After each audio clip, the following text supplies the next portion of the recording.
Hello. Please take your seats.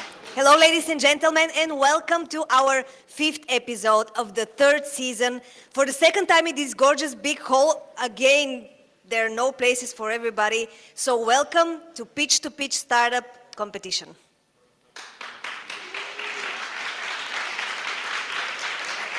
My name is Elena Peneva. I'm a Mojo Master at Bright Mojo and also a branding strategist in the IT industry for the past 10 years. And it's a big honor and joy for me to host Pitch2Pitch, but I'm sure that it's an even bigger one for my partner here who will be on stage as host of this competition for the 3rd year in a row. Nasko? Big applause. Yeah, big applause. Big applause. My name is Satanas Nechev and I'm 31, single, straight, and yeah. Use this platform wisely. No Budini, everyone. Are we still saying that? When do we stop? 1st of February. Oh my God. Yeah. Okay, so this season and tonight we are streaming this event thanks to Omai.TV, our partners. So as you know, big applause for Omai.TV, ladies and gentlemen.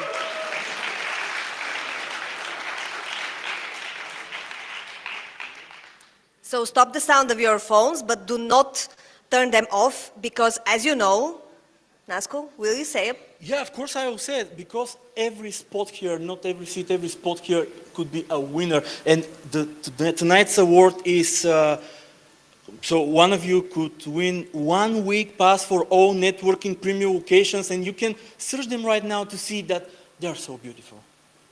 And so many. They're the biggest network of co-working spaces on the Balkans, so you can choose from 5 locations. Yeah.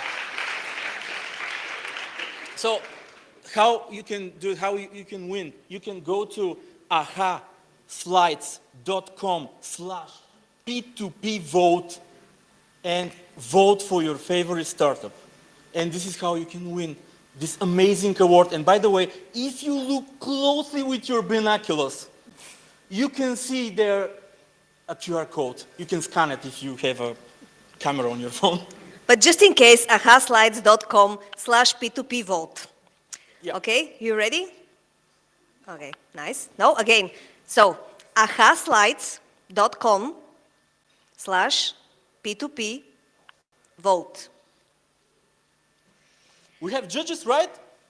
Here they are, one by one. By the way, last time they entered the stage in the most spectacular ways. So I'm guessing action and then comedy and then all kinds of genres of entering the stage. Why we had a lion backstage. Yeah.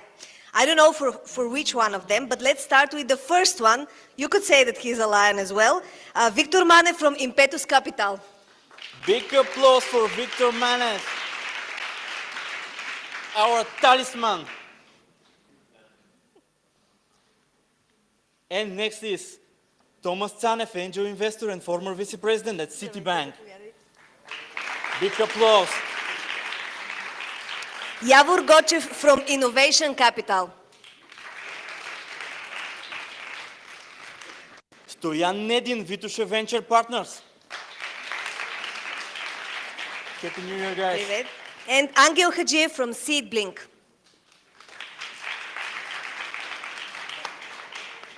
Nice. So, before we introduce the startups, let me tell you how to vote on AHA Slides. First of all, do not exit the link. Stay on the link, because if you don't stay on the link, your vote will not be counted, right? This is important. Yes. Also, you can choose from, when you see each pitch, you can actually grade their performance on several different, let's say, I don't know, criteria. Yeah. And at the end, we will have a winner of the public's vote. We will have a winner from one of you, or the people who are watching us in our stream live. So when criteria are emojis. yeah, just stay on the link. This is what I wanted to tell you. Yeah. Okay. And now? So now the first startup, yeah, we have 6. Big applause. Yeah, tonight it's 6. We're starting big. 6 startup, great judges. Omai.TV is here, and I'm hosting for the 3rd year in a row. Big applause again. Big applause for Nasco, please. Yeah, so the first startup is Nadezhda Boyanova, Brain Buddy.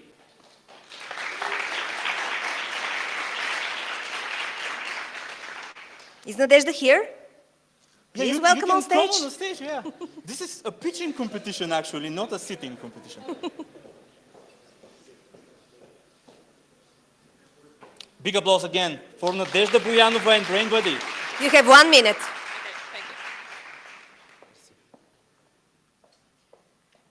Okay, hey everyone, my name is Nadia and this is my product. So, imagine that you are a college student and it's Friday evening. You suddenly remember that you have an assignment that it's due Monday. You start to panic because all you have done for the past semester was telling yourself that you're going to do it tomorrow. But as we all know, that never happens. So you start searching for solutions like calling your friends for help, but they haven't done it either. So that's when BrainBuddy comes in handy. All you need to do is log into the platform and start searching for your buddy, from thousands of teachers and students who are willing to help you in the selected category. Or you can make a room where you can invite your friends and brainstorm that assignment together. Thank you.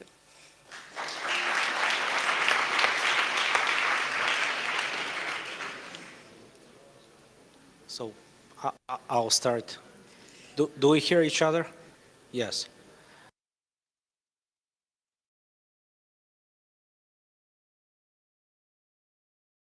Which are mentors help you and to help you through the assignment or work. You have the people that will need this. Yes, there are teachers and everyone that's Knowledgeable. yeah. Anyone knowledgeable? Yeah. So this is going to be for the students from the secondary schools or from students from universities, or? It can be for students in high schools, in college, everyone that has an assignment or homework to do. So it's not basically covering any topic, specific topic, but basically helping you for the homework and assignment that you have to do. Yeah, but we have categories from which you can choose. So you know that the person that is going to help you knows, have some knowledge in the specialty you're at school. So it's not somebody that it's like a random person. Are you building this right now? Yes. How many people is the team? Right now it's just me, and I have a mentor who is helping me with the business plan and everything. And to follow up on Victor's question, can you code? Nope. No, all right. But I have a brother who codes. Then it's a team of two then. Okay. All right. So how are you going to onboard people in the platform, both people that need help and people that can offer help? Is it going to be based on one particular location where you expect to create some kind of a trend or? Okay, so I guess you're asking how are we going to get our first users in the platform? Yeah, a critical mass, basically, because that's what you need. We're going to target teachers who are going to use the platform free because it's going to be for it's going to be a monthly subscription. So they're going to use the platform for free, and they will make like a small commission for every lesson that they have done with the students. All right, but how are you going to onboard them? How are you going to invite them? Yeah. On what basis are you going to reach them? We're going to reach universities or different high schools and ask them, or we can use like marketing ads and something like that. But for now, it's universities mostly. And the students will be paying to the teachers something, right? It's a monthly subscription, so they directly they're not paying for every lesson, but the teacher makes a contribution for every lesson that they have learned with. The teacher makes a contribution to whom? Sorry. Okay, so it is it's like it's the room where you enter, like you were the student and you make that room and you've reached this teacher who is going to help you, and when the teacher accepts the invite for this room, they make a small like percentage from, you know, Spotify. Yeah. Spotify pays the artists for every listener that they have on All the right, platform. so it's going to be the Spotify. Yeah, like model. the, All right. Yeah. Okay. Thank you. Thank you. Thanks a lot. Briefly, essentially, you need to start from somewhere. So my first question would be, what would be the specialty? Chemistry, biology, maths? Every specialty that, Where do you start? so we plan to start with, let's say, 10 categories, which are the top 10 categories, like maths, business, economics, and everything that, yeah, chemistry, biology. What's the ideal customer profile? Students who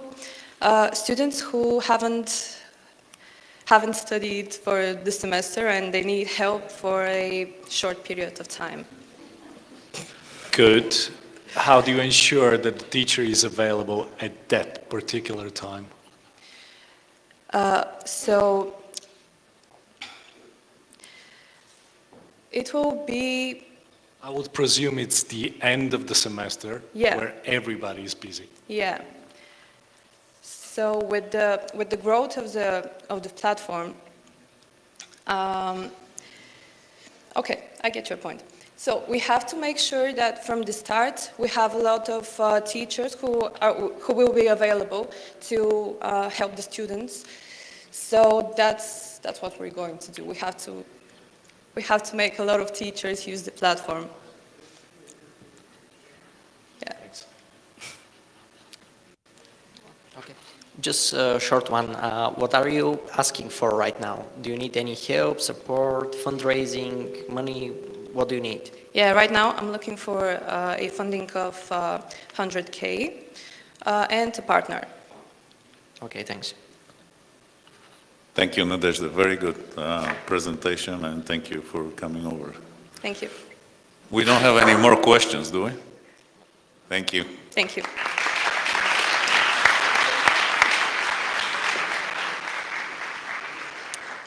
Now let's invite on the stage Atanas Dinchev from Ray Cloud.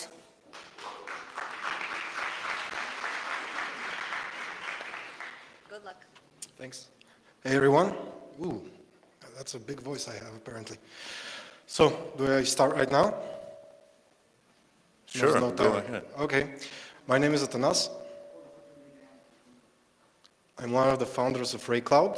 Altogether, we're 4 people. We are developing a cloud gaming service, which is a seamless cross-platform gaming experience with a focus on indie games, which are currently dramatically underrepresented in... Alrighty.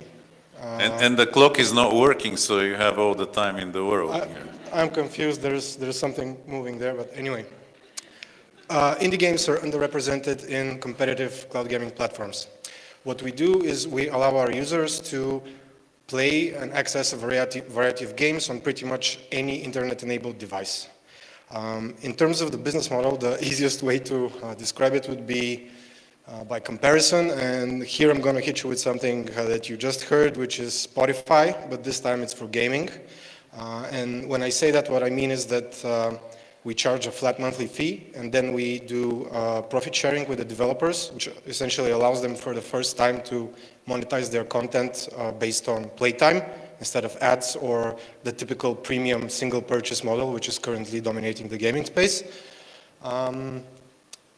In terms of the market, the cloud gaming market is growing at a ridiculous pace at around 200% per year, and it is projected to go above $11 billion in 2025.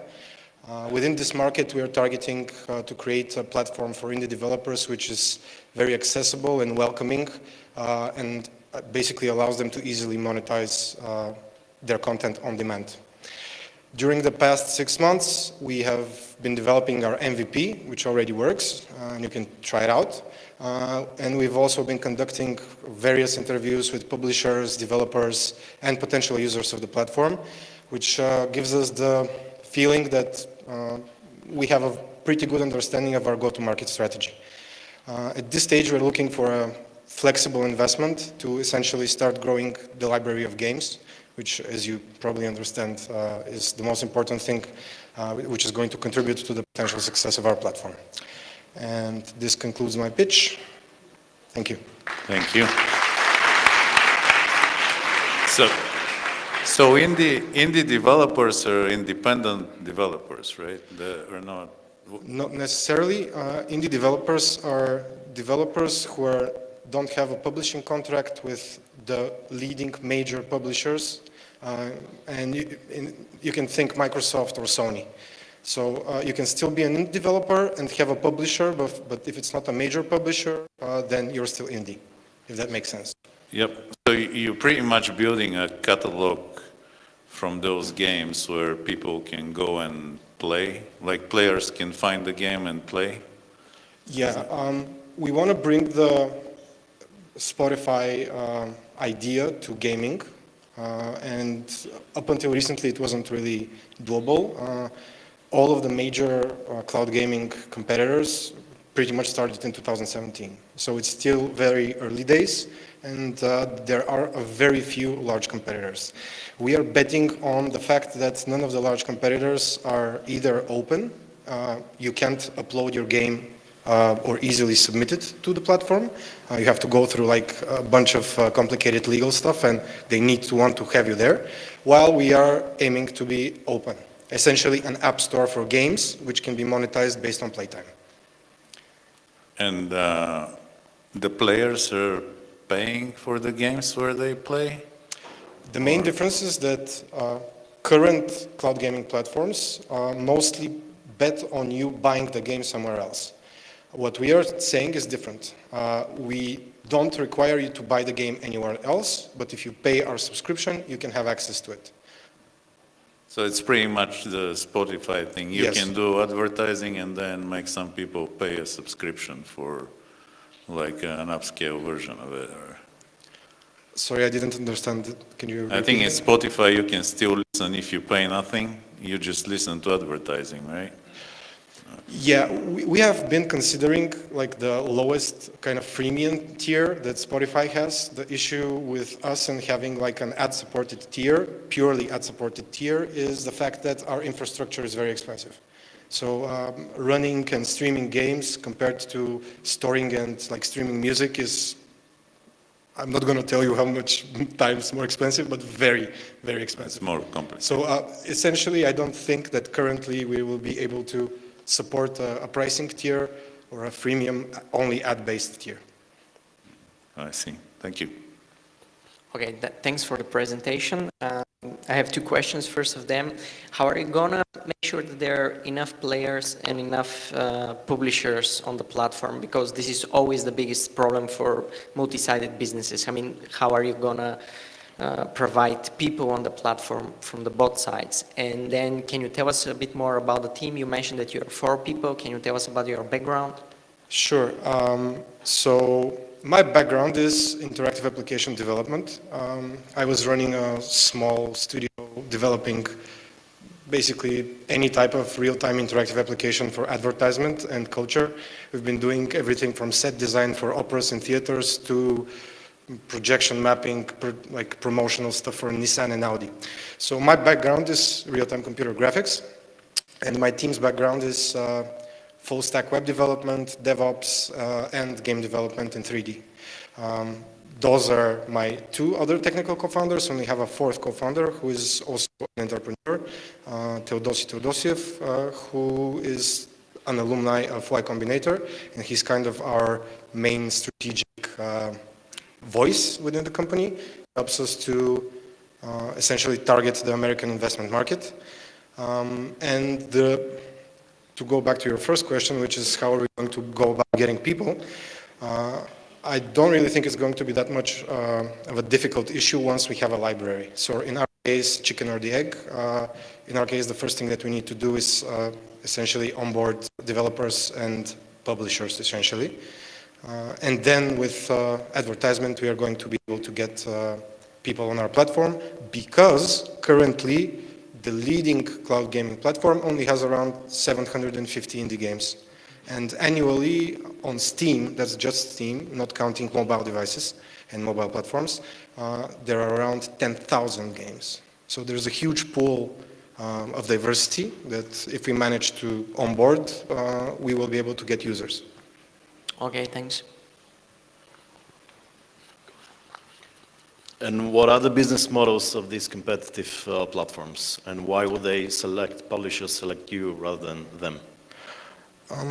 Well, I guess it's the same question. Why do you have a HBO Max subscription in addition to a Netflix subscription? And I think it comes down to the content. Billion-dollar businesses, so it's Yes. not exactly the same.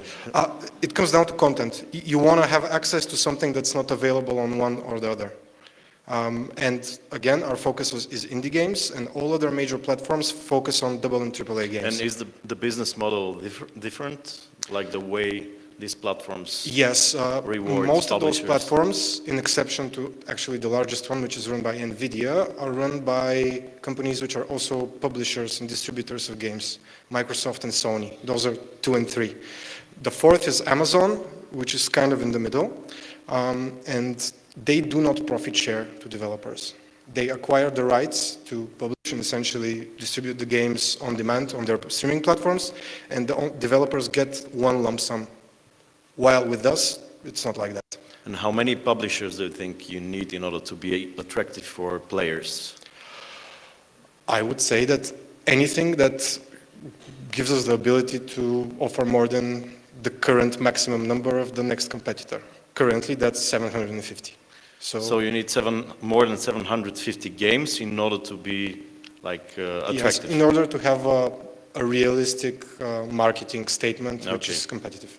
And what's your strategy on onboarding these publishers? Well, this is the main reason why we're looking for funding. Yeah. We've evaluated the process of onboarding, essentially the technical and also support and human process, because a lot of this has to do with communicating with developers. And we have a very good understanding of what teams, both technical and support teams, we need to be able to scale to this point. But you'll be calling each publisher one by one, or emailing them, or what's the way? Essentially, currently most of the rights for distribution are held in publishers within the gaming industry. So most publishers even indie publishers have libraries of hundreds of games, which is good for us.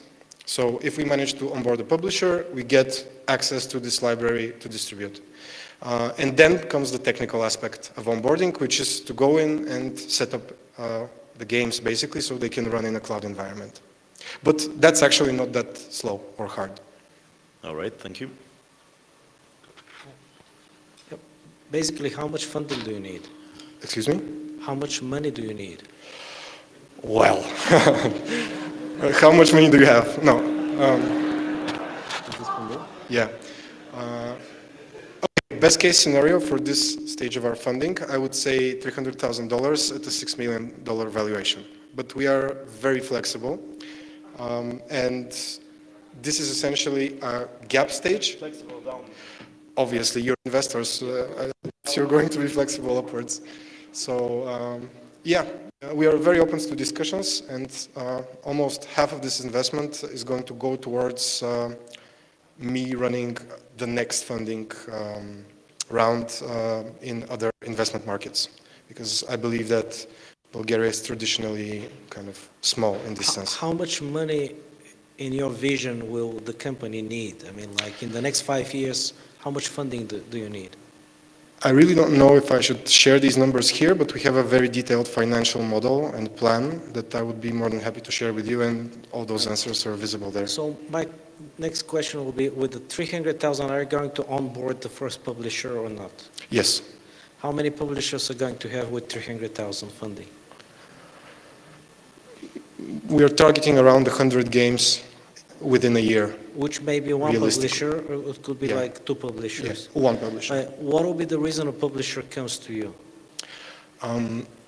The normal sales cycle within the traditional game monetization is essentially release day and the first week after the release date. Publishers focus their advertisement efforts extremely on the release date.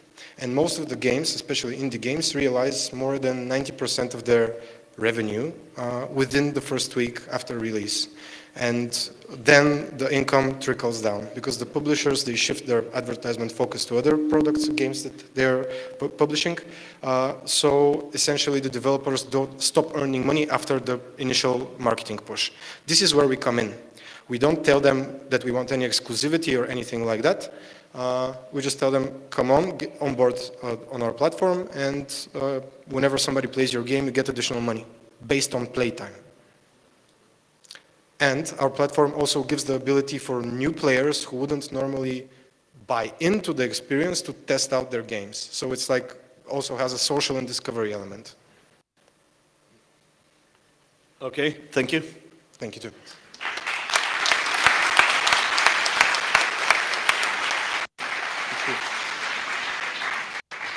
Thank you. Don't forget to vote for your favorite startup and type ahaslights.com/P2P vote and vote for your favorite. So the next one is Kostadinov, Safe Mails.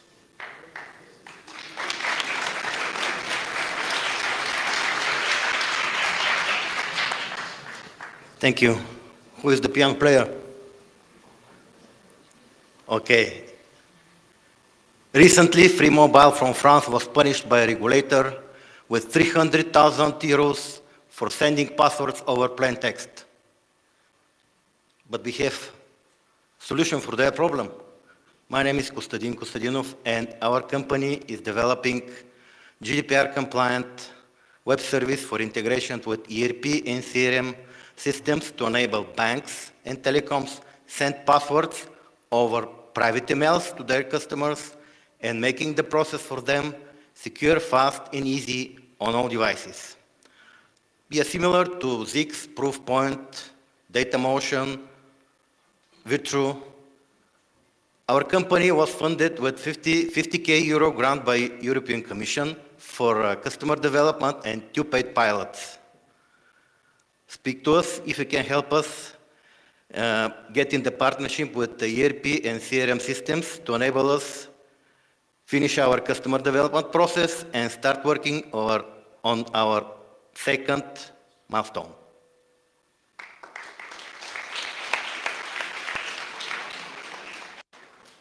So can you tell us more about the product, like where are you at the moment and what can customers do with the current version of it? Say it again.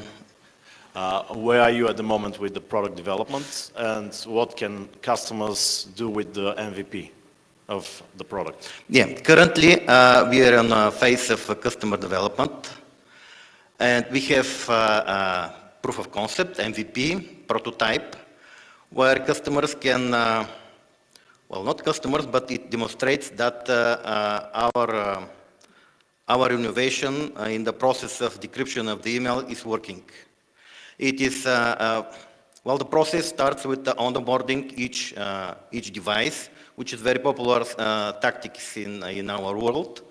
And then this device, when it is trusted, then when you receive email with the link, click on the link, and the email is opens at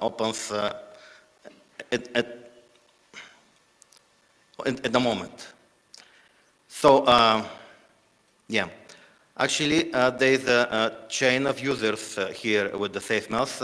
First, we are entering in partnership with the CRM and ERP platforms, where we are selling our solution. It could be either as a feature for the CRM and ERP platform, or as an add-on on their marketplace for their customers to buy.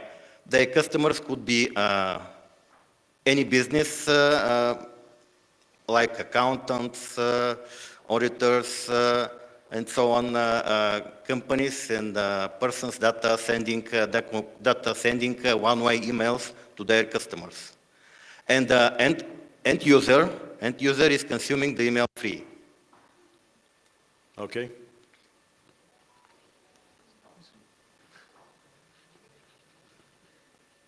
Can you explain in a very basic way what problem it solves? What is the problem that is solved? I mean, like, this helps whom with what? In a very simple, because I'm a user, I'm not a technical guy, and I'm a user of technologies. So how this helps? Can you explain it in a very simple way? If you're a user who is a customer to lawyer or accountant, Okay. your lawyer or accountant or the bank is sending you your bank monthly Reports. monthly statements. Bank is sending you monthly statements to you over email. Well, most of the times I saw it is in open text, and everyone can read that on the email. Everyone who intercepts the email, and believe me, these are many actors who are played too. So if you use safe mails, you're sure that the bank is communicating with you over a secure channel, that your bank statement will not go to the unauthorized hands and read your personal data and so on. So, and the customers of the platforms are getting GDPR compliant, so their communication with the customers is GDPR compliant, and they are main players that are punished. So Like telecom. basically, when my lawyer sends to me an email, and there is personal information in the email, he's breaching some law, the GDPR, right? GDPR. And you're sending encrypted emails. Encrypted emails, yes. Okay. Isn't that already available somewhere? I mean, that sounds to me like somebody has done it already. Yeah, many people on email encryption market are doing this. Essentially, the big fish is making this, like establishing own email portal, or developers are sending portal to the banks and to the telecoms. They implement this email portal, and giving access to sending emails to this platform, and their customers are logging with username and password to see what information the bank has or telecom has. Okay, so they send the encrypted emails, and then you need a password so that you can actually read what's in the email. Essentially, there is nothing encrypted here. Actually, it is own email portal where is that portal is under your measures for protection. So the email using these platforms is like using email in the older ages, where the users are communicating through one machine. Okay, so how's your solution better than what we already have on the market? Through emails, real emails, to their customers, and the emails are entering. So this email process is compliant with all email habits of the customer, of the users. If you manage another one username and password, it is a little burden. But if you have many username and passwords, it's become a big burden. So what is your solution? You don't have any username and passwords, or how does it work? No. Username and password. Is it face recognition, or how? How does it work if you don't have any username? Or Okay, so how it's working SafeMail? So, as soon as it is implemented with the bank and with the telecom, this system starts to encrypt the emails, which telecom is transactional emails, one-way emails. informational emails they are sending to their customers.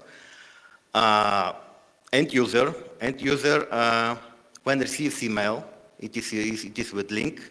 Clicking the link, if the device is recognized as trusted, the email, the information is opened in the browser window pop-up. Okay. If it is not, if the device is not recognized, there is a short process for onboarding. It is scanning a QR code in order to prove this device is yours, or sending emails, one-time passwords, and so on. Oh, I see. So it's easier for institutions. So innovation to is send easy emails. process. And one of the reasons encrypted emails are not used because it is hard to be used. I see. I'll give it to Victor, so he has a follow-up question there. So to be successful, you need some major company to implement this. Yep. What are the efforts? So, like this, a bank, utilities. Have you already spoken with any company? Yes.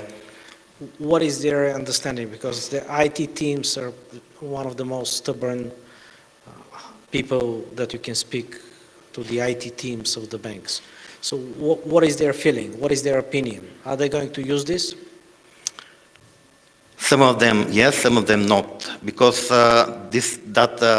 not thinking that they will not use it. They say that they're encrypting email communication between their email server and the user's name server.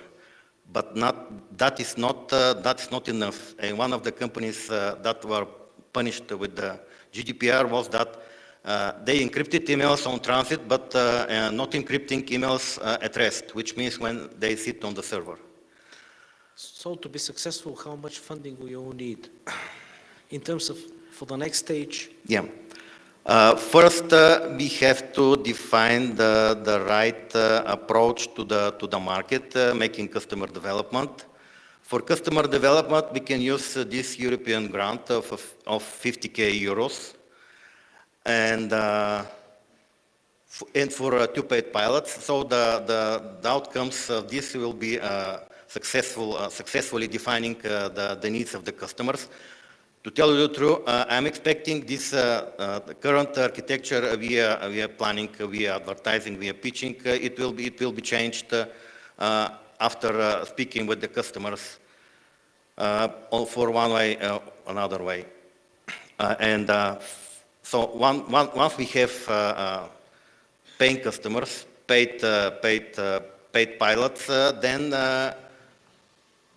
we will need this funding, and it is about $100,000 in order to reach return of investment. Actually, it is 150,000, but excluding this grant. So our ask is this. And we need help to establish a partnership with such ERP and CRM systems. So if we have such relations, we'll be thankful. I'll give you the mic, just a sec. Just to follow up on your question, Victor, by the way, seems to me that the Chief Compliance Officer is the one that you should address your solution, not the IT teams necessarily. If you're solving a compliance issue at the end of the day. But it's an IT solution, but it's compliance. Yes, it is compliance, but not only compliance officer. These are officers, directors from the divisions, from the business. They need compliance with GDPR.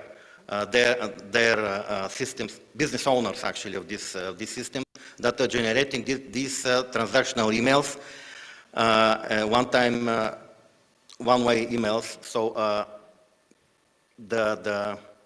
Actually, the IT is consulting the business owner which solution they have to choose.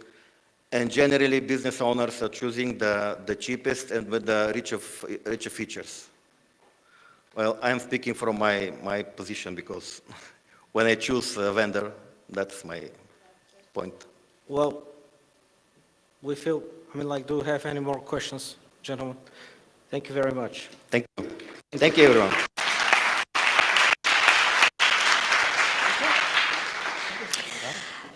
The fourth startup tonight is Gergana Pavlova for Connector.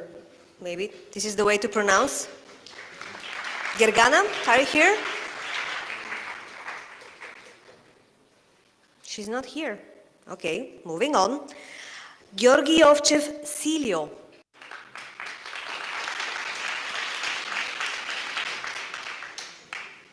So we are down to 5 startups. Good luck.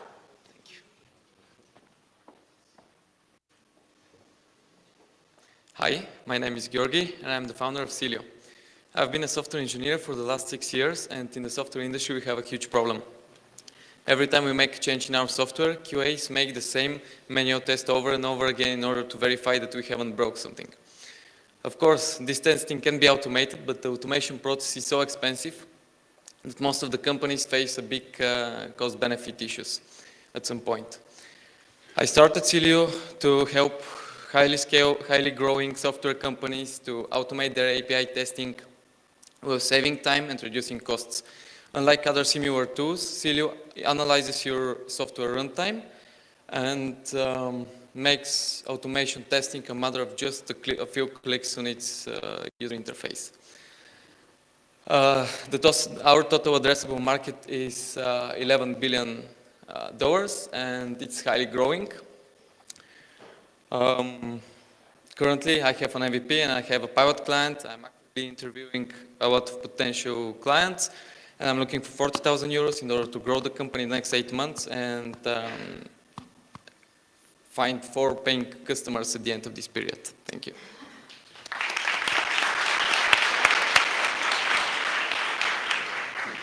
Thank you. So you have some, and I'm not much of a technical person, but you have some kind of a software that follows the one that was already written, and after somebody makes changes, just checks whether there is a difference between the code that was before and the code after. So it basically verifies if that person made the correct adjustments or he made some mistake on the way of changing things. Is that correct? Yes, that's the idea of automated testing. So when you make a change in your software, something can break, you may introduce a bug. And when you have automated test, you click one button, you run one command, you run the test, and you see what's the new behavior of your software. If it's valid, you change the tests, or if you introduce the bug, you go back and fix your bug. So basically that piece of software makes sure that the person that makes the changes, makes exactly what he was paid for to do. Yes. Instead of doing something else, right? Yes, and the current way of doing this is software engineers or quality assurance engineers sit down and write big software files where they describe how the software should behave in certain situations. What Silio is, it analyzes your software, it observes how it behaves in these certain situations, it shows them to you, and with just a few clicks you can interact with it and you can tell it what to actually test in the future. It will generate these descriptions automatically, and you are not going to need to write code. Okay. And you said that the market was 11 billion? Or 22 billion. 22 billion? Yeah, that's the total addressable market. That's a big number. Is that the market for testing software, or what is the 22 billion market for? Yes. Currently there are around 1.5 million quality assurance professionals in the world. And a rough estimate of us is that we can save 33% of their time. The average salary is $44,000 per year. So we can calculate that this is roughly $22 billion per year market opportunity. Okay, so can you tell us a bit more about the name? I mean, what's the story behind the name? Because it's difficult to pronounce, easy to mistake, and maybe we'll need a QA to go after us when we pronounce it. Yes, it comes from SEO. The idea is that you SEO your software. You SEO it in a way that every time you make a change, you see all the side effects, and it gets harder to break something. Okay, and in terms of the business model, I mean, B2B enterprise software, it's spot on. This is what investors looking for, but can you tell us about your competitors? I mean, there are competitors. Why are you better and why companies are going to use your software? Yes, the market is huge and there are a lot of different competitors. There are lots of niches here because there are tools that test the interface. There are tools that test web servers as Celio. And from some time, it kind of looks like that the market starts moving to more automatical way to automate your tests. So for example, some startups started popping up about automating this using AI, automating it using analysis of the source code and so on. So that's just another approach of solving it. It runs using analysis, monitoring of your software, and it seems pretty promising. Okay, and can you very briefly tell us about your pilot with the customer you mentioned? Yeah, so the initial idea was to start with a company that I've been working with, but they had some issues, so we couldn't start the pilot integration. So I started cold calling companies, and I called two companies, and the first one agreed to become a pilot client. So currently we are in the process of signing NDAs and contracts. Most probably they'll start using it next week or the week after that, but they have a trial period of 3 weeks, and if we continue working together, they're going to pay. Thanks for the presentation, Georgi. I've written down a question here, and that's something with regards to a software company that issues a feature based on ChatGPT, essentially. So somebody writes that code for them. They don't give a damn whether it's somebody QAs it or not. Do you see that as a potential threat to your business? So the question is, open AI sources on the internet, using them to do your own coding, and you don't care about QA at all? Yes, at this state of the market, it's hard to say. It looks kind of, I mean, ChatGPT does a lot of mistakes. If you're using it, you have to give it direct feedback at most of the time.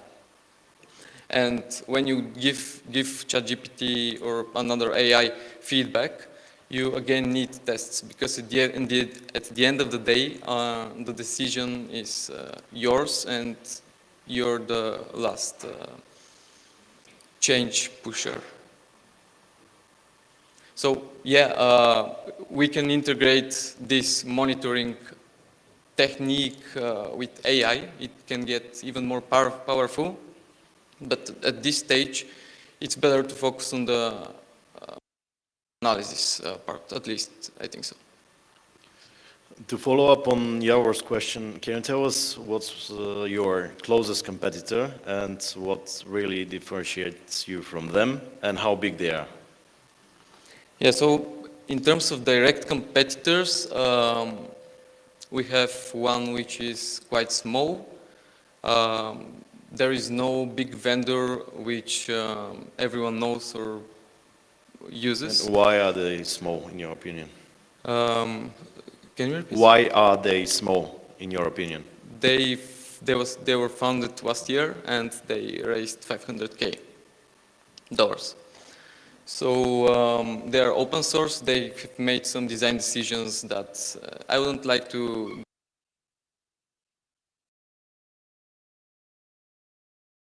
better than them, at least now, because we focus on building software that can be used by QAs, by project managers, by software engineers, by everyone in the team. But Kipoi, which are the directors, they focused on doing something that can be used by software engineers, that integrates into their software code and so on. How much are you gonna take from your average client, do you think? In the beginning, it will be around 500 euro per month, but after 1 year, depending on the average size of the target company size, of around per month. But of course, after a few years, this is limited. How many people is the team? I have 2 advisors, 1 technical and 1 financial advisors. My plan is to invite some more advisors to join. That if we all sit down and think about this problem for a few years, we can change the industry. Once you have the investment, are you going to be full-time committed to this project? What is your plan? Excuse me? Once you have the investment, because you're looking for money, you're looking for 40,000. Once you have the investment, are you going to be fully dedicated to this project? I've been fully dedicated in the past for 2 months, going full-time after 2 weeks, so yeah. Well, so one last question. You said 40,000? Yes. 40, and what else do you need?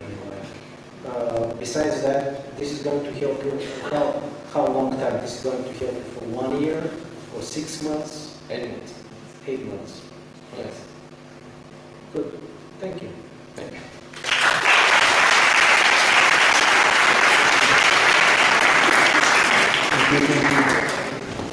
So, anyone tried the QR code? Anyone? QR code doesn't work. The QR code doesn't work? No. I can't scan it. Okay. So, who is here for the first time ever at Pitch2Pitch networking? Okay, man. So, second chance, we're gonna propose a connector. No? Okay, so.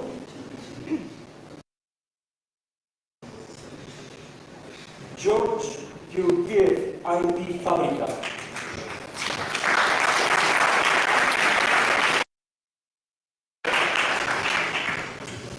Okay, again, big applause for Elena Peneva.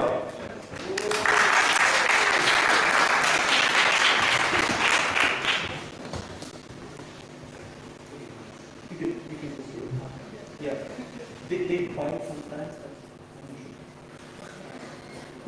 Hi, I'm Georgi, this is Dimitar, and we are IT Fabrica, a website that helps businesses to register and protect their intellectual property. So, if you have a brand, a design or logo and you want to protect it, we are your guys. We compete in market with an annual growth with around 20% every year. We are a team of 4 lawyers and we want to be fully dedicated to our job. At this time, we have a website which is rolling up and we are updating it every day.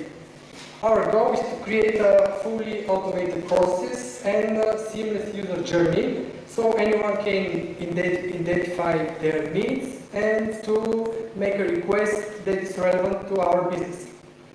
So, our expertise and our transparent services with no hidden fee is that bring us apart from our competitors. We are looking for funding for development automation solutions, for CRM, ERP, marketing, and advertising. Thank you.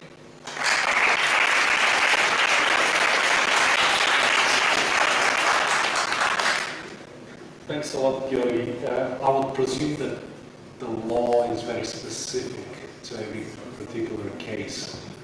So my first question goes about scaling the business, because every single thing that you mentioned, if you are developing a CRM, it has specifics.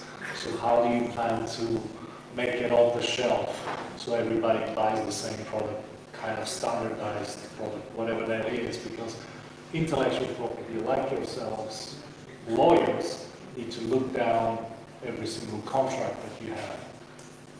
So how do you automate that? Hello, thanks for the question. Our main goal for the moment is to make a CRM just for the register of trademarks. For other intellectual rights like design and copyrights, we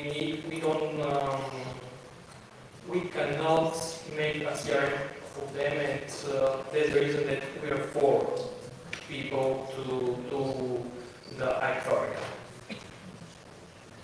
Okay, thanks.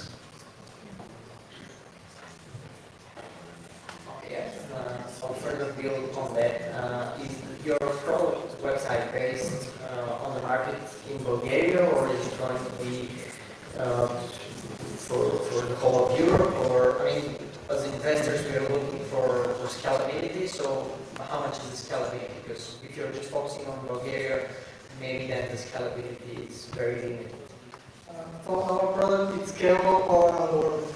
At this time, we are starting in Bulgaria. We are testing the MVP. So our next target is the European Union, and our next targets are the whole world, because we can do our services from here, digitally, in every patent office around the world. It won't be a problem for us. So I think it's really scalable. Everything we need is just an easy process that so the clients can make them request easily. Because now, when you want to register, for example, your brand, you have to make a few consultations with a lawyer, to have a lot of conversations, to ask a lot of questions until you identify what you really need. For example, 90% of our clients come to us and say, I have a patent, which is actually a trademark, and it's really big difference between them. So our website is going to make it automatically that the user can identify what he needs. With chatbot, questions, wizard in the website, etc. Okay, that's cool. So you're aiming at the worldwide market, so I would just advise you to change the name from now. I mean, IP Fabrica doesn't mean anything outside of Bulgaria. Thank you.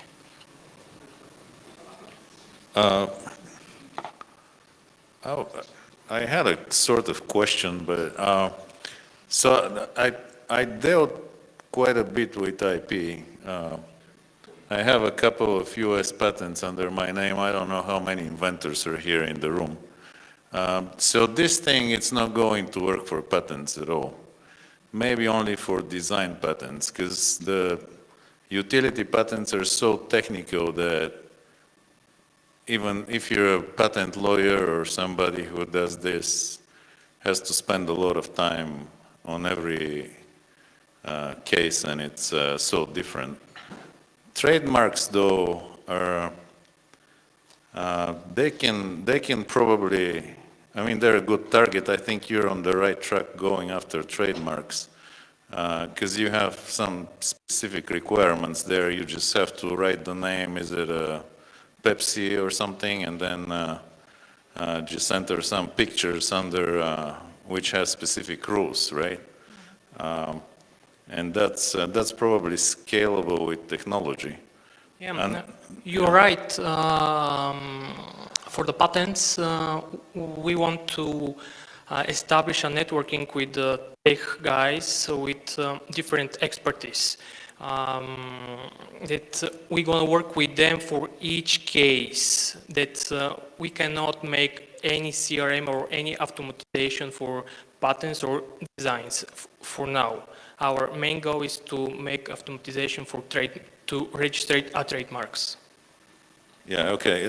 Yeah, and I think that's right. And then maybe design patents, they have a very light registration treatment, so it's not a long litigation like the inventions, but if you have a design patent, that may probably also work on your Probably, yes. platform. But, yeah. Now, if you automate this process, you're going to kill a lot of legal work. This is not going to make your colleagues happy. First, I mean, like automation kills a lot of work.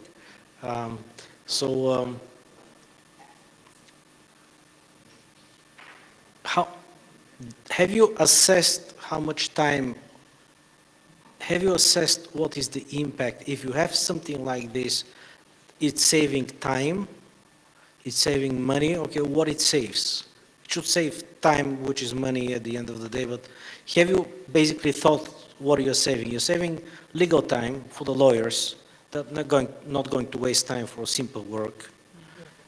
Our target is to focus especially on the brain work, because a big part from the work is the communication and the first steps until you decide what you want to do as a client. So right now, one request costs us around 2 or 3 hours for the first round of work, let's say that. And if we have a software, we'll do it with chatbot, with wizards, for around 5 or 10 minutes. That's our estimation, and we think we can succeed in that. And it's weird, but I have a question. Do you know how many trademarks are registered for the last year? Mm-hmm. It's like 2,000. That means 200,000, sorry. And that means that there are a lot of trademark for all of our colleagues, and we're happy that nobody...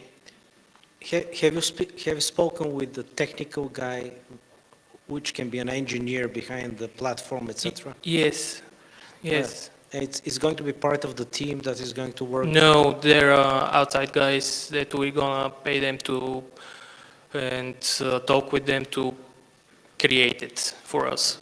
So it's going to be ordered. How much financing do you need? How much funding do you need?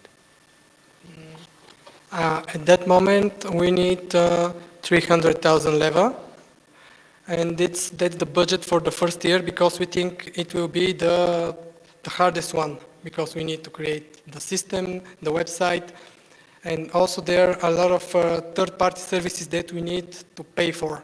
That's softwares with APA, with the Bulgarian Patent Office, the European Intellectual Property Office, and it's not cheap. So this is not an easy to start.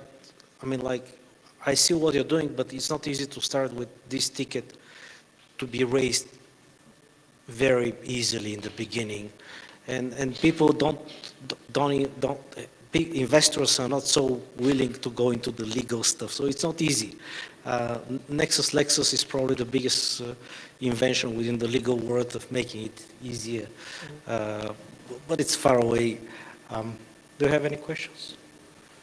Oh, thank you very much. Thank you very much.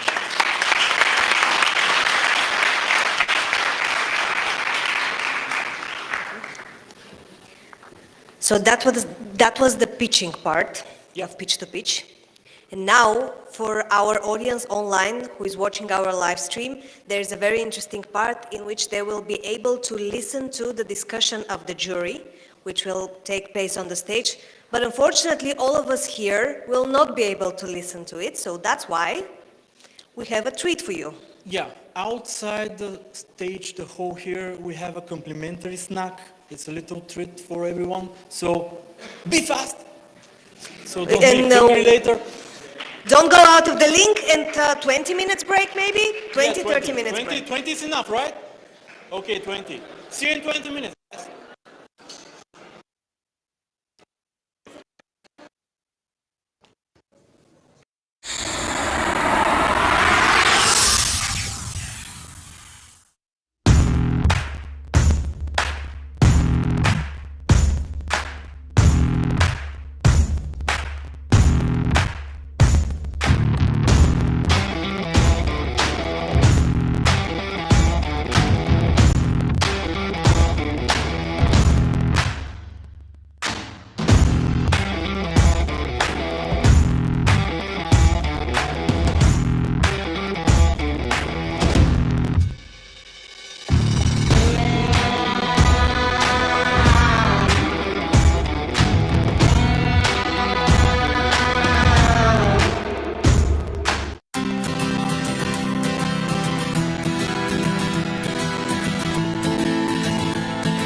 Така че.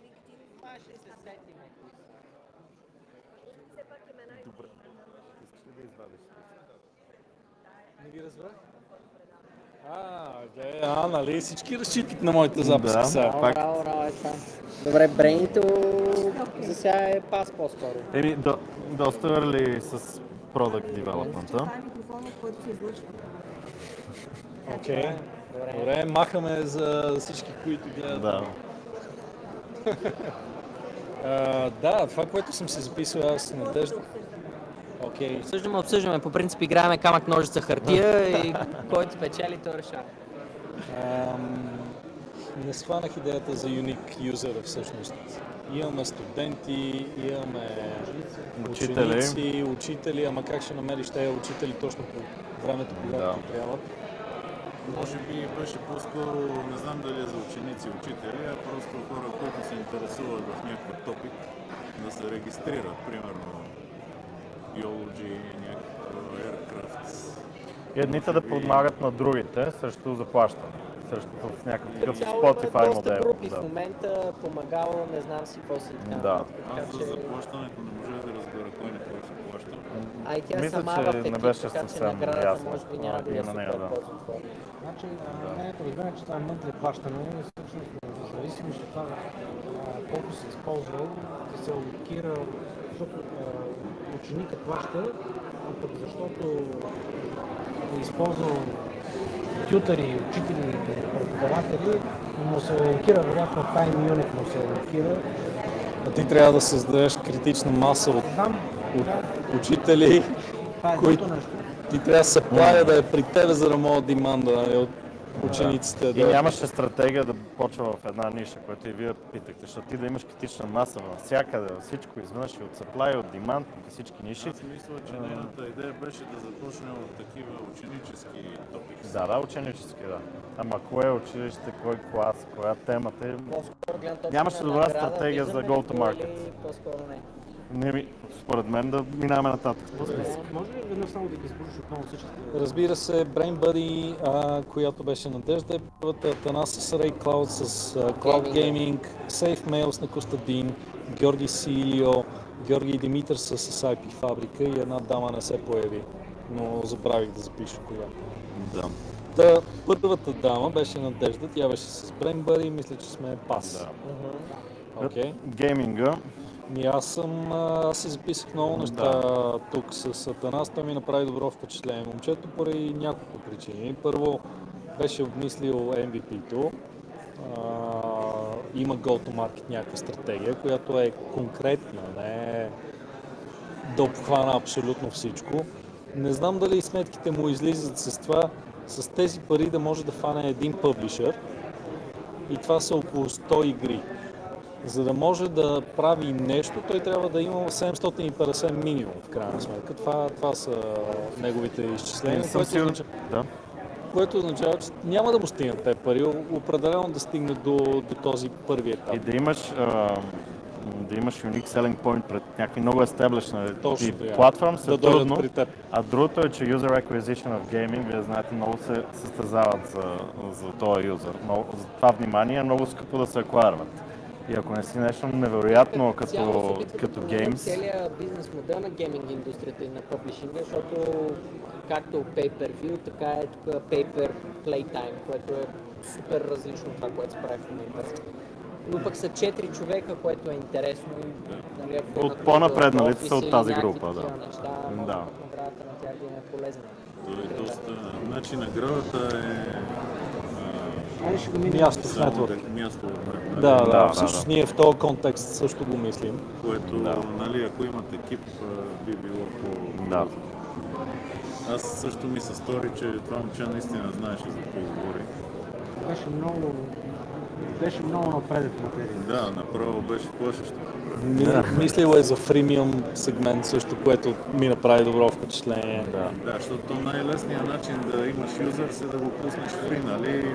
Някакви адс да пускаш, да вземаш някакво все пак нещо. Но Facebook колко време нямаше... Те със сец не планират.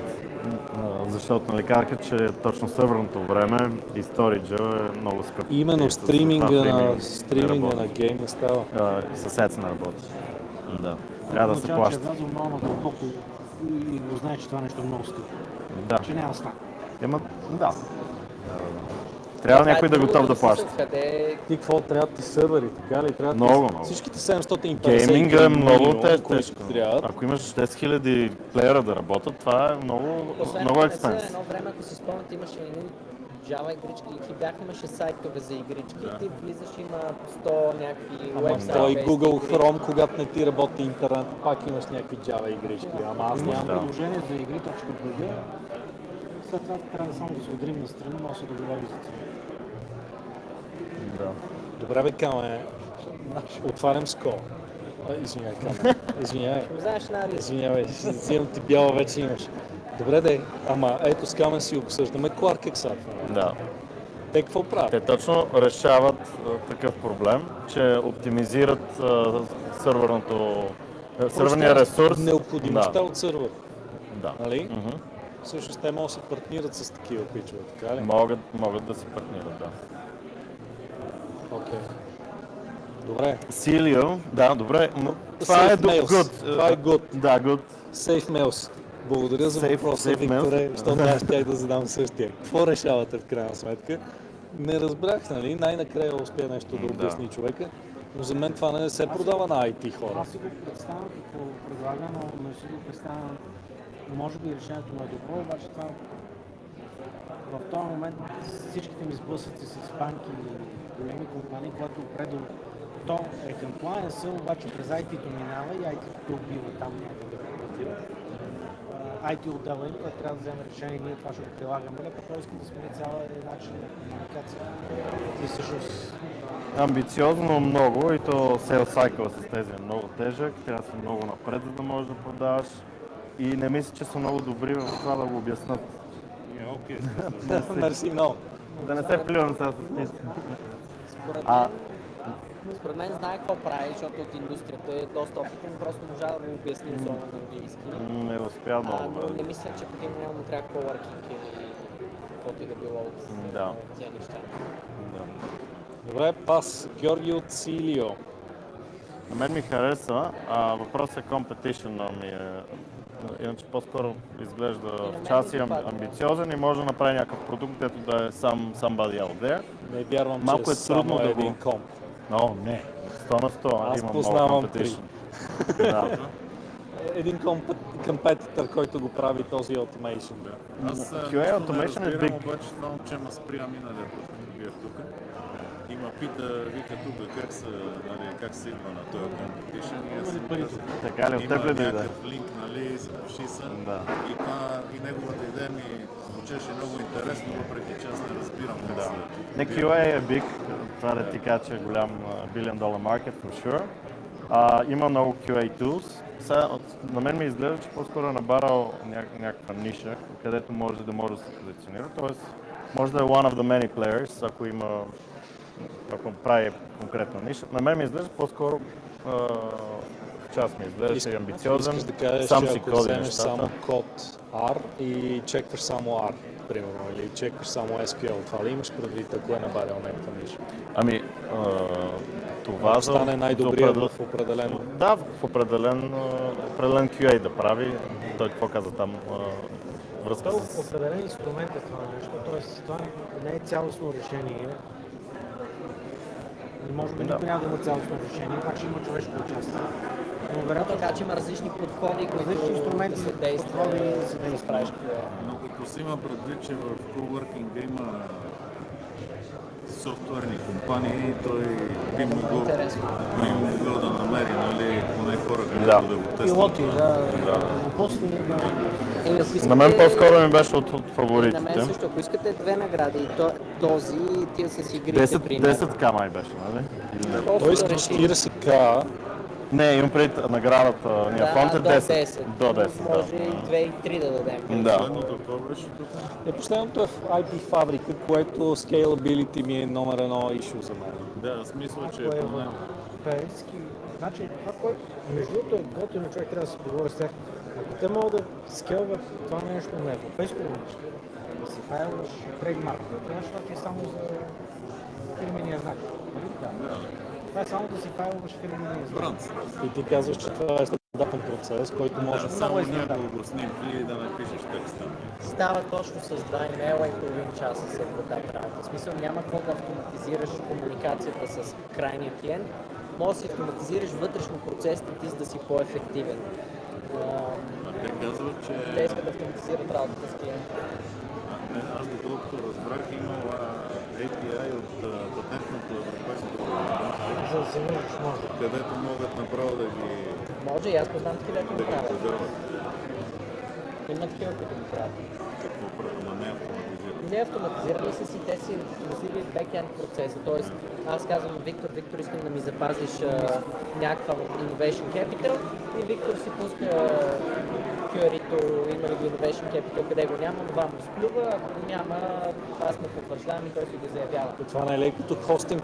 Това ми звучи много като хостинг услуга.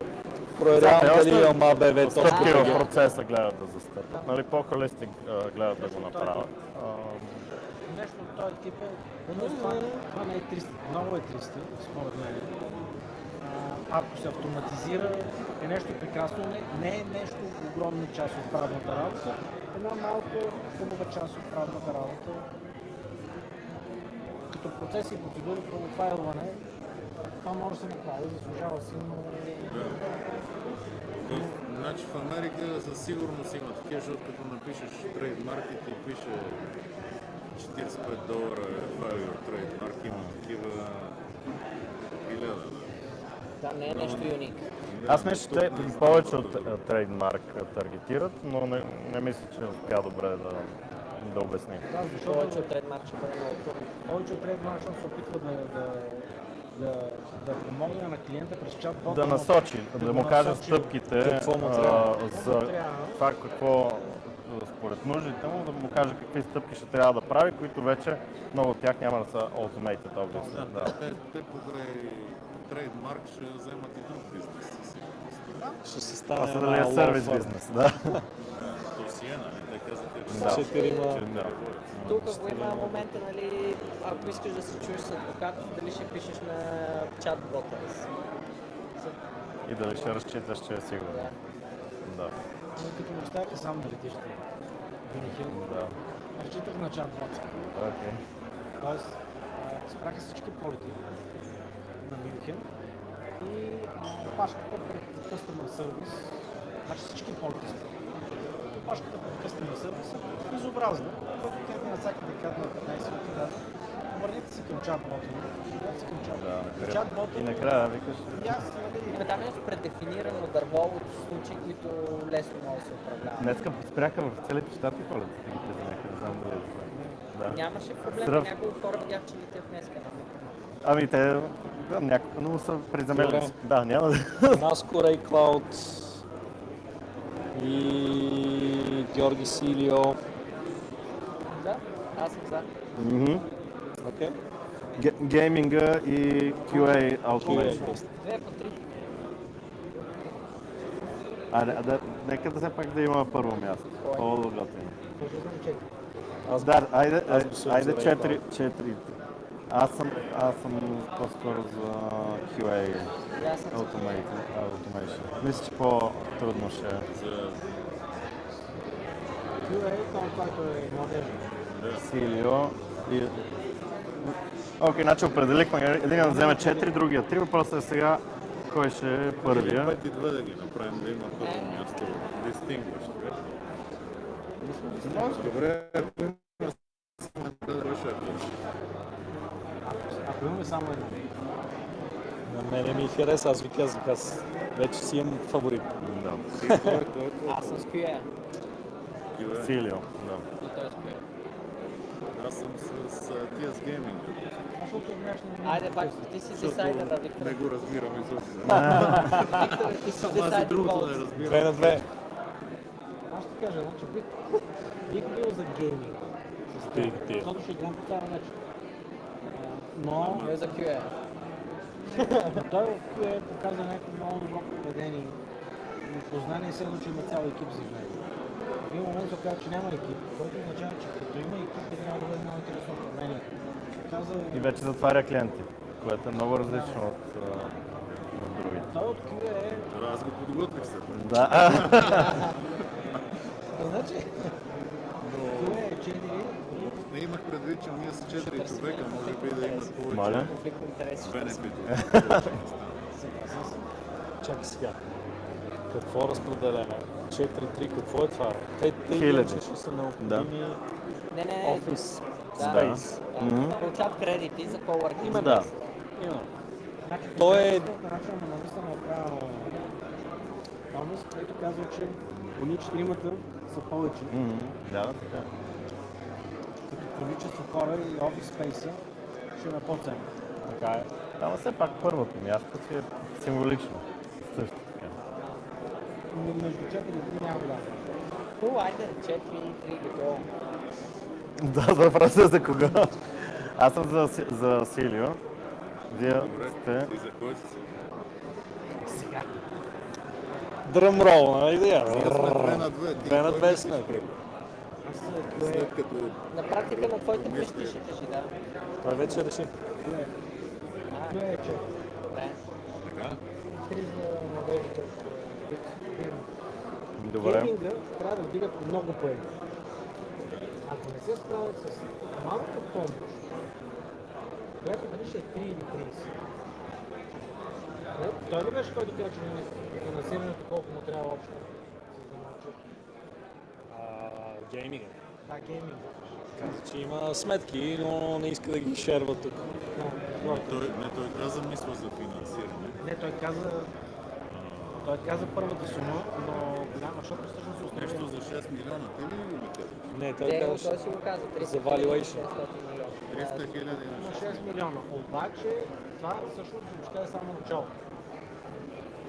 Той се нуждае от много пари.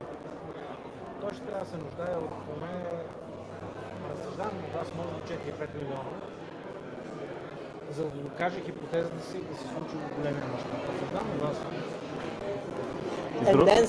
И другото competitive advantage, според мен тук е много по-unclear за разлика от другите платформи, докато това момче какво ми изглежда, че знае така. 4 по-нишово. в България са много трудни. Стигане като инвестиции. Не е лесно, може би тази година ще бъде много трудно. Втората половина на годината ще е трудно. Съвсем. Според мен. Тоест той трябва да ги намери парите извън България, където той казва, което беше интересно. Бараник да дадат. Не, благодаря много. Добре, ако искате да... Да. Y Combinator, при кого беше президент? Да. Има адвайзър от White. Още. Трябва да чака има опитите. Да, Теодосия е готов. Той Варна базиран. Има IT компания, се занимава и с някакви работи. Той подкрепя доста стартапи обаче, в смисъл... Е нещо като стартъп Инкубатор, factory. да. Също, да. Като студио ли го става? Малко. Ами покрай IT компаниите помага и на разни. Да. На нас ни е препоръчвал доста компании. А имаме ли... Готин човек. Има ли в България някой, който го играе като venture studio? Имаше нещо, което стартира заедно с DSP, ако ги знаеш, адвокатите. Но така и не се изправи. Има опити, да, има опити, но въпросът е излизат ли успешни компании от тях? Не, аз се сещам също за още две неща, ама бяха такива. При последната ни сделка на Upline бяхме много впечатлени. Хората са финансисти, разбират проблема, то от фиксинг на дълго.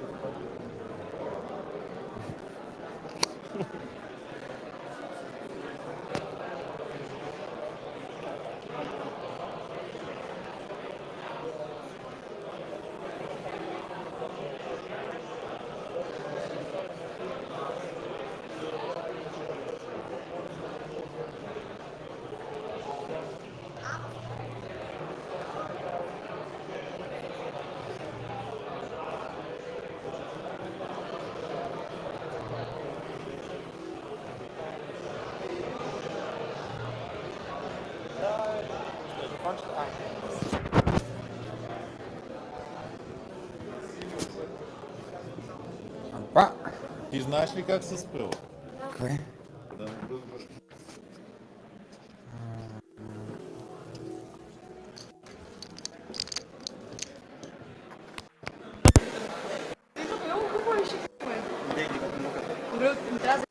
Защото стрим, да. Да, стриме, ужас. Стрим и затова не казва им такива неща. My name is Monica Shevchenko. Нали? Не забравяш как се казваш? Вау. Знаеш ли, това ще няма на профил, те ще се бъдат. Не, не ме казваш. Така. Вау. How many people? Чакай, ще тренирам как се...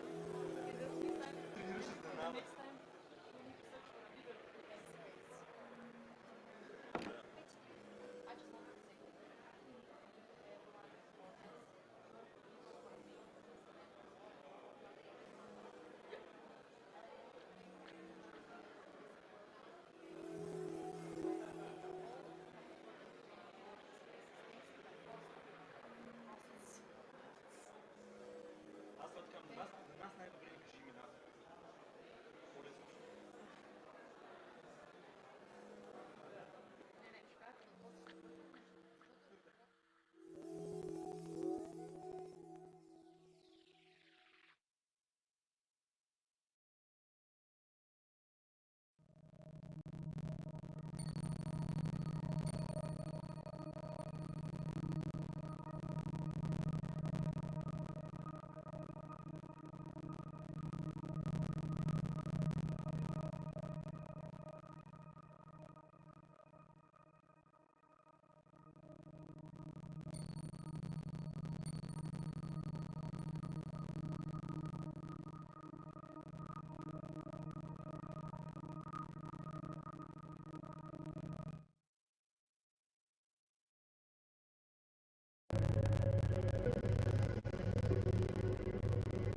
Молим, заемете местата си. Започваме след 30 секунди.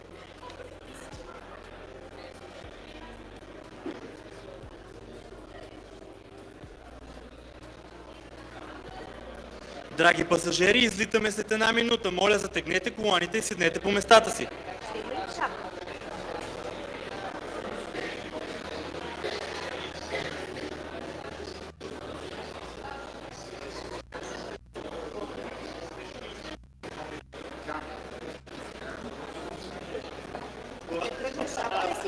Шапка и тръгваме, добре.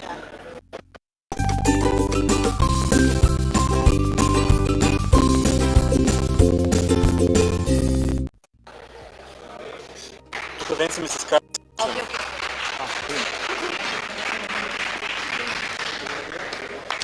Very official.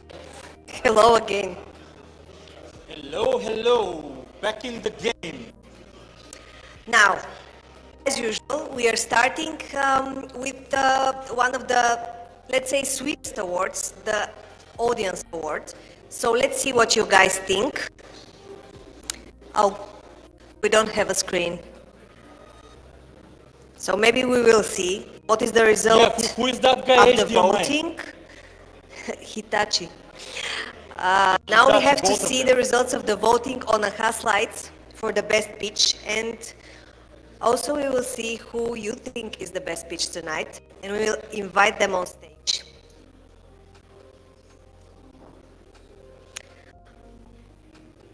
Okay. It's very obvious, so big applause for Celio.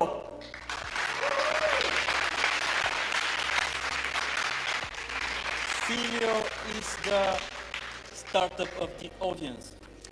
Congratulations, please remain on stage, and now we will draw the winner of the audience who voted. Are you still on the link? As we said multiple times.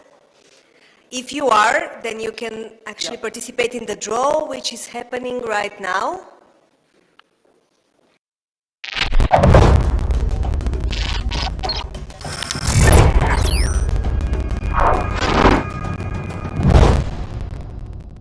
Nikolaya, is he here or watching us live? Nikolaya, here? Please join us. Okay. Big applause for Nikolaya.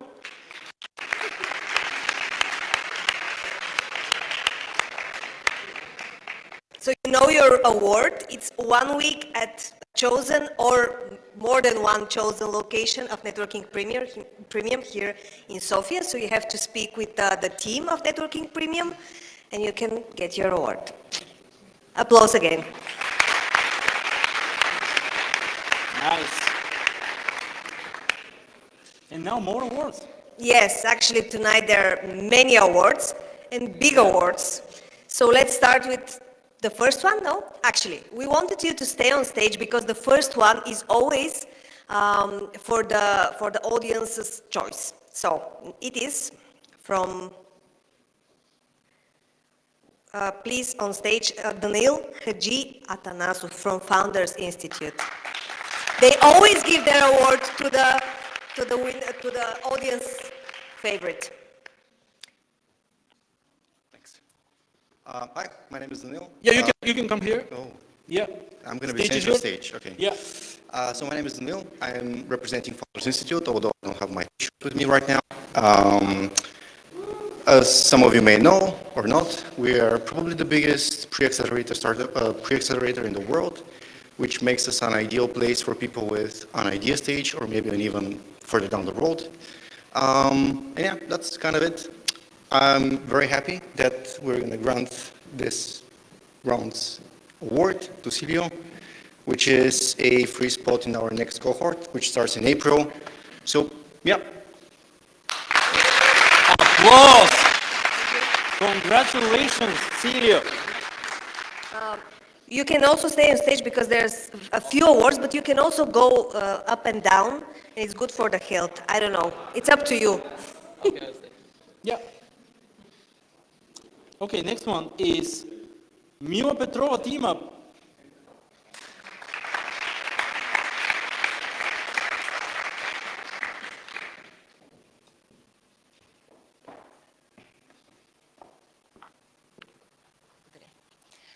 Hello everyone, my name is Mila Petrova and I'm the founder of TeamUp. This is a company which is providing services to startups, and we are providing tailor-made consultancy solutions for founders and their teams to enable them to achieve their dreams, their goals, to become unicorns. And what we're providing today is a free coaching workshop with one of the pitching companies today, and this is RayCloud.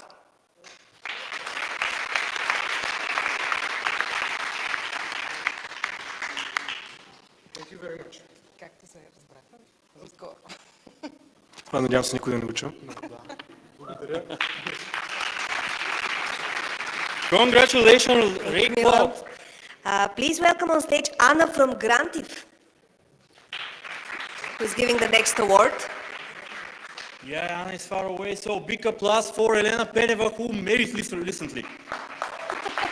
Every time when there's a hole in our program. And also for Nasco, for 3 years on this stage. Not this one, but Pitch2Pitch stage. Hello everyone, the jury and the audience. I'm Anna and we are Grantiv, a part of the Network Premium. And we are usually given a small award that is free consultation for a few hours. And today we want to give it to Safe Mail.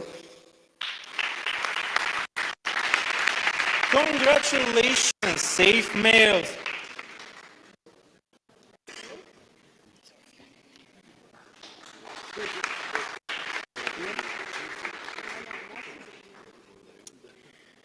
The next award will be awarded to actually the startup that you chose, the audience chose, and it's Alexander Vladimirov from Formula Tech Bulgaria. He's giving a free consultation as well.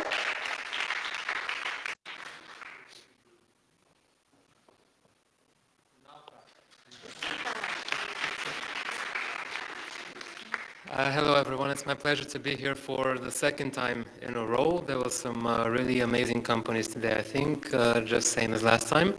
But the one that I see the most potential for growth is, was it RayCloud? Oh, yeah. Yeah, because we're, one second. Because we're talking about games, and games don't really have much of a culture barrier or any type of other barrier. Really, all you need to do is have great games on your platform and you can scale it very easily. So this is why I'm very interested in it, and I would like to learn a little bit more. So.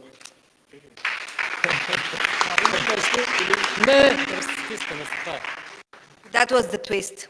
Who is next one? Oh, okay, so next one is Kauyan Kirill of Startup.bg.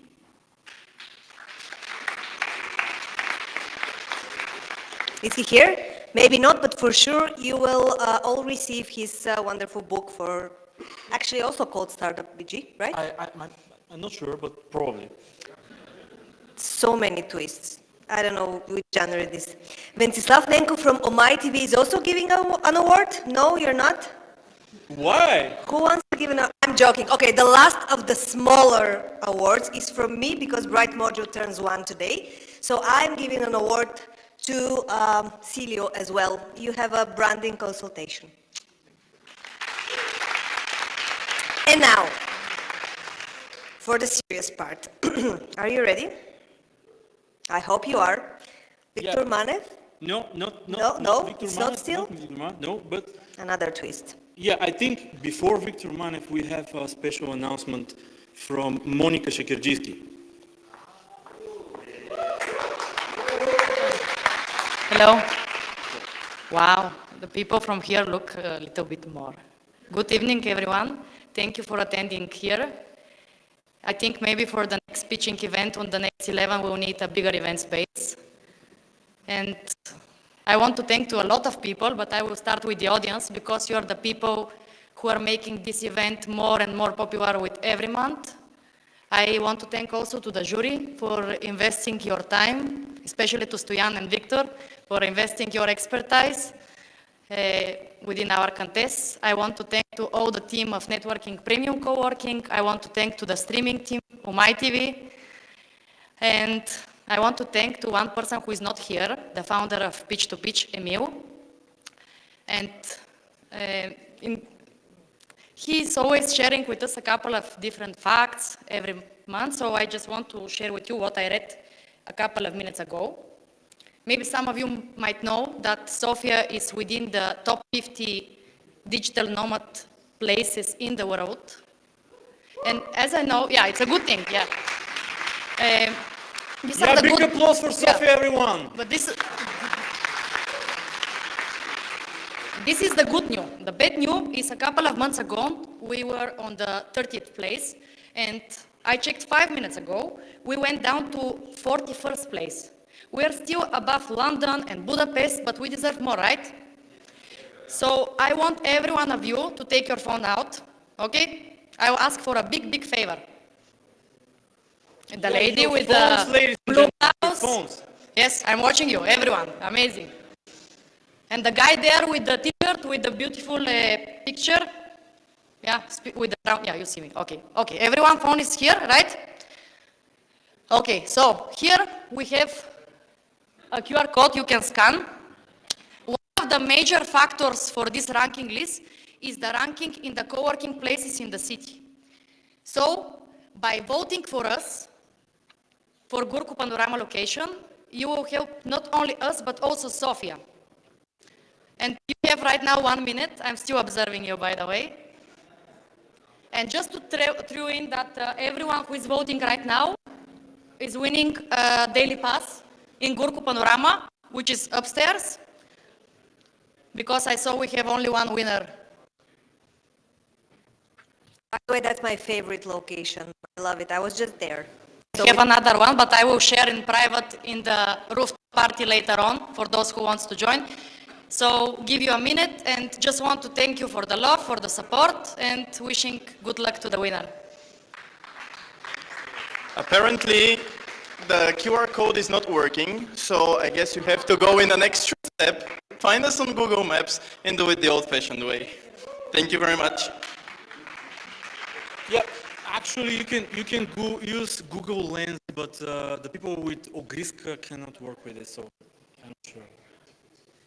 So, okay, so we can move on. So that's it. Lubo, do you want to say something? No, at the end maybe. For me, of course, come on. Okay.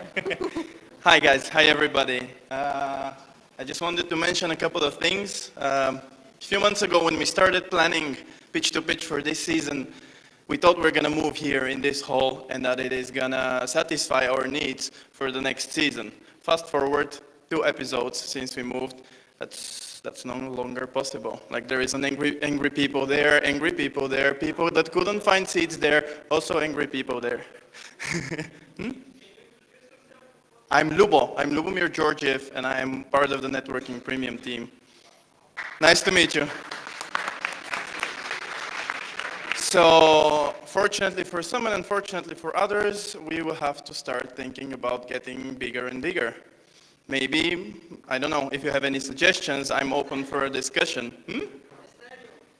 Okay, we do it. Thank you very much, guys, for being here. Thank you very much for being a part of our dream. Thank you to every single person that is here for the first time or for as many as they want. Thank you for making us happy, and thank you for being here with us on our journey. Excuse me, I have one more thing.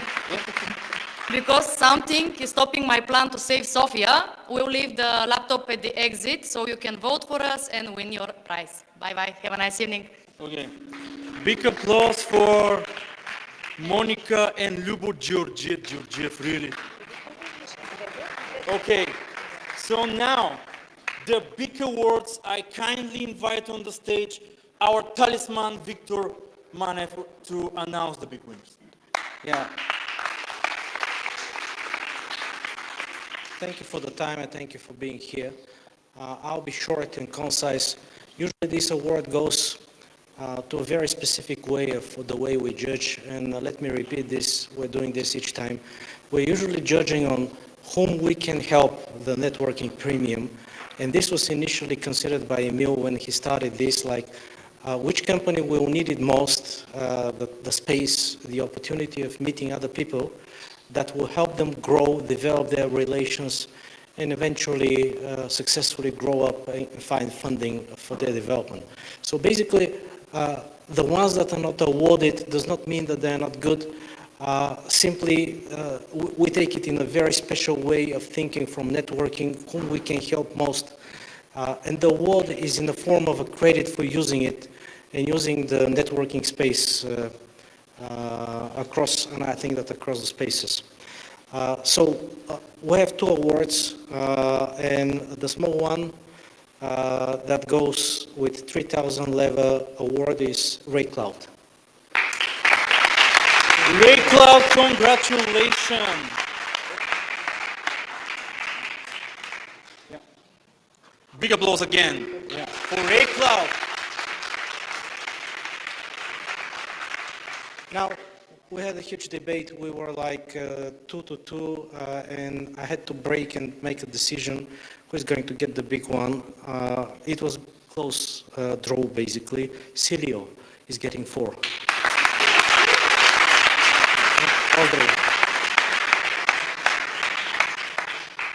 Yeah. So this is a credits for using the networking space. We believe that this will help the companies. Both companies are going to need a lot of efforts, time, support, money. So good luck.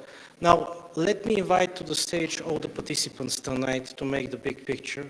Yeah. Usually that's what you say. Actually. Yeah. Usually Let's go. All of the participants come on the stage, please. All the participants, please come on. Hurry up because Milan Torino starts in 10 minutes. And also in the meantime, follow all networking premium locations, pages on Facebook, LinkedIn, Instagram, anywhere on social. And also the next Pitch to Pitch is going to be on 11th of February. Please join us. We will see where it's going to be. Yeah, we don't know where it's going to be. Maybe here, maybe on the stadium. Somewhere else. We'll see. Bigger. Okay, time for picture? Yeah? Yeah. Sure. Okay. Maybe the winners have to be on the center. Okay, winners. Do you like the center or? And they can smile as well. Yeah. It's a lot of directing here. Yeah. Okay, so. Ready? For directing and money. Say money.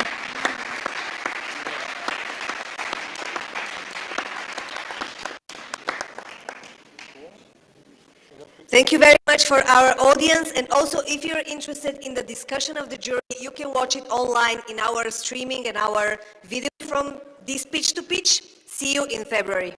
Special thanks to Omai.TV that providing us our streaming partners since day one. So I would like to invite you in April, 7th until 9th February. I'm organizing a virtual event called Footprint Expo, where you can unleash your startup to international markets. We will be there. We have investors, we will have startups, we have people teach you how to advertise in United Kingdom. So thank you for being here. Thank you for joining, and see you next time. And also after 10 o'clock on the 6th floor, there is networking part, so please join us. Bye.